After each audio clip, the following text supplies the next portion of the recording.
akazi kubw'inanga ye mu gihe cy'umwijima ariko noneho ubu ngubu ruhagaze nk'urumuri rw'isi yose. Ikindi kandi tukakira umushyitsi wacu mukuru ndetse n'abandi bashyitsi. Umushyitsi wacu mukuru akaba ari Minister of Justice, Minisitiri w'Ubutabera Johnson Businge.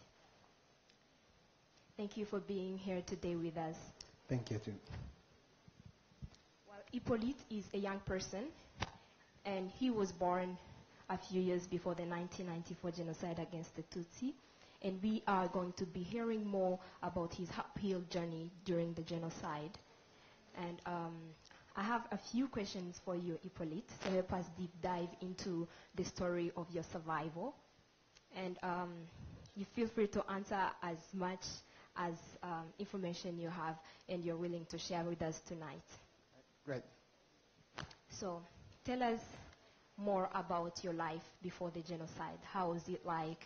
How were you growing up?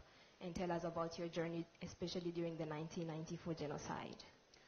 Thank you. I was born 7 years before the genocide, and I was born in Cyangugu, former Cyangugu, in the area very well known as Mibirizi. I was born in a family, and I was the youngest of 7 children. And, you know, our life was decent. We had joy. We were not a rich family, but we were a happy family, if I would say. And before then, I mean, when I was growing up, there were some really tragic events that were taking place about my elder siblings. 2 of my sisters were not allowed to go to high school because they were Tutsi, and my dad was assaulted for many times because he was a Tutsi. And like the family, in a village where we used to live, there were so many incidents that were showing us that maybe the future is not going to be as joyful as it was that time, or as joyful as we would wish. So 7 years later, then genocide took place. So how was your experience or your life during the genocide, especially?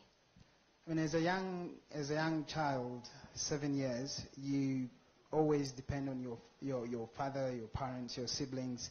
But when the genocide against Tutsi took place, you know, we had to all try to survive.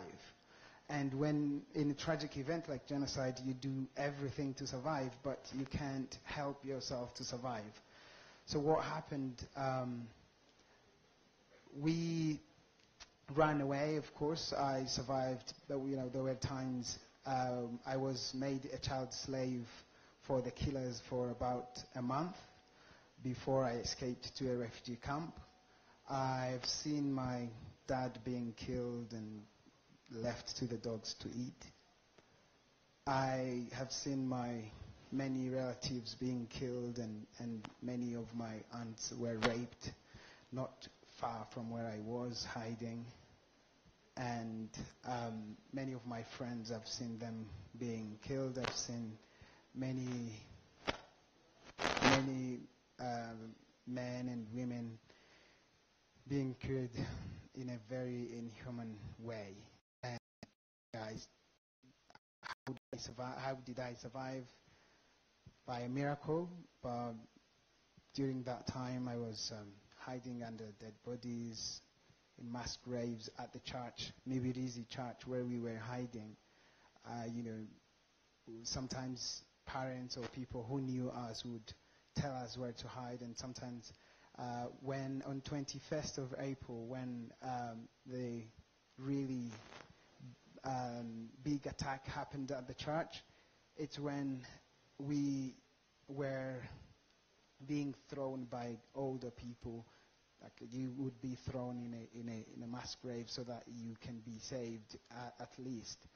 And you know, those are the experiences I had. And then I had to go to a refugee camp, and life was and the refugee camp was in a place called Nyarushishi, And life was not easy. It was life without food, life without security, and sometimes people could come and kill in a refugee camp. So life, the only hope we had was probably to die and leave the misery behind. That's briefly the events or